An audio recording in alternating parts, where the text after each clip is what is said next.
My highest conviction and also biggest holding today is Groupon. It reminds me of my conviction level of Coherent last year, where it was just so obvious, the market was so wrong, and I should have just gone to the beach. I actually made jokes about that.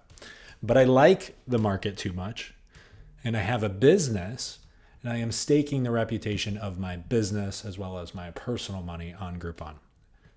As you can see, the website, lots of room for improvement. We'll get to that. What I want to talk about first is analysts' estimates for 2026 EBITDA. Look at it fall off a cliff at the end of 2025. Okay. Now, Goldman, the lowest, there's only 3 sample size. If you AMR this, there's only 3 analysts covering this: 20, 40, and 10. Goldman, Sheridan is a 10. When I look at his report, it's 3 pages of bland, typical sell-side research. He doesn't even include or mention the sum up stake once, which is going to be $180 million to $240 million of value that is unlocked. So he's doing the enterprise value. He's not considering the balance sheet whatsoever. Besides EV, there's nothing on the balance sheet that he's considering. And most importantly, there's a $200 million stake on there. So if you back that out with his $70 million EBITDA number, and his base case is 15 times EBITDA, you have a over $25 share price on this stock. That's the most bearish analyst. Then consider the buyback. Share count's reducing. He doesn't want to do that. That's okay. He doesn't want to do that.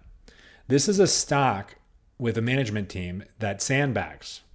So when they say $75 million EBITDA, the true glide path is 90 to 100 for 2026.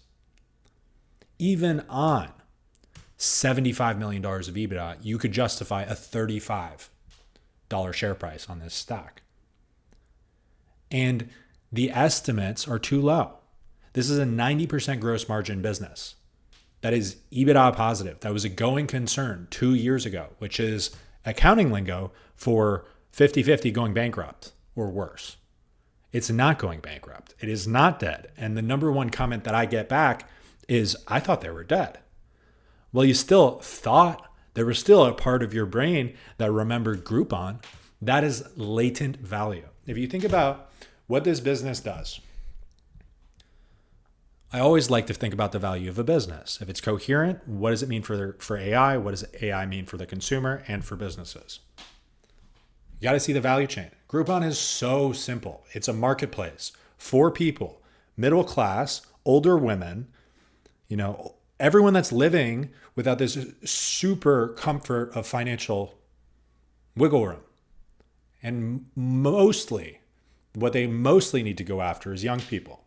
Because this site is not cool. Do we see the site? Do we see this? That looks like a pawn shop. What we need is to rebrand Groupon, revamp the website so it feels like thrifting.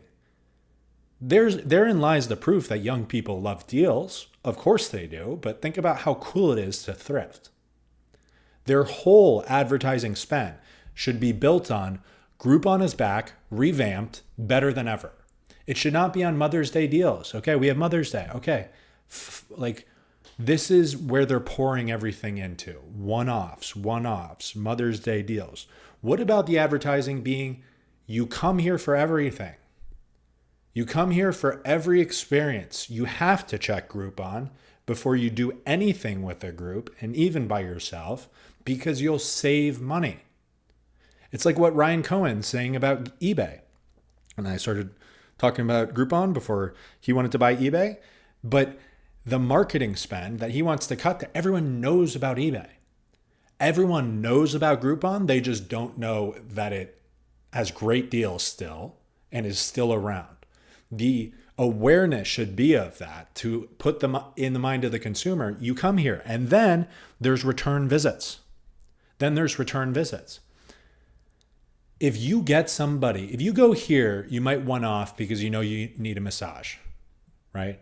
They're known for good deals on massages, right?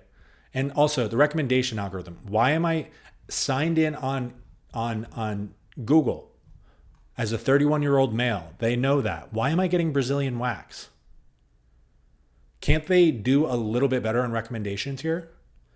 Why isn't there an AI concierge? The app looks the exact same. The push notifications are annoying.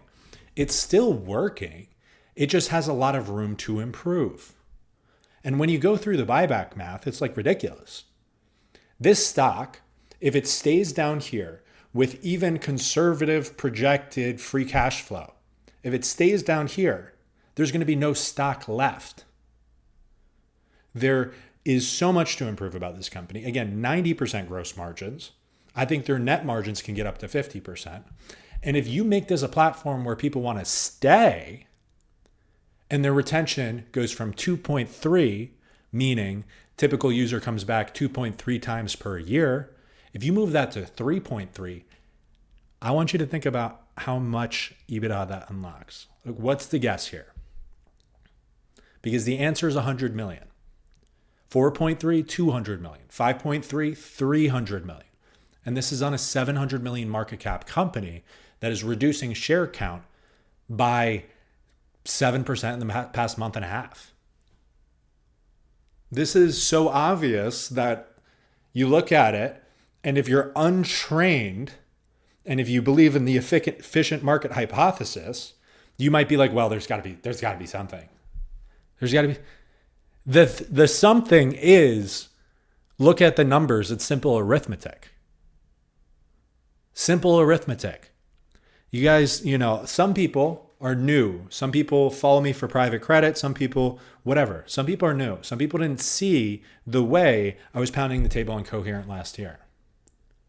This is the same thing. You see the same confidence. I just ask you, do your own homework, read my stuff, go on Substack, follow my YouTube, because this is not something that I'm just like, oh, I'm up 20%.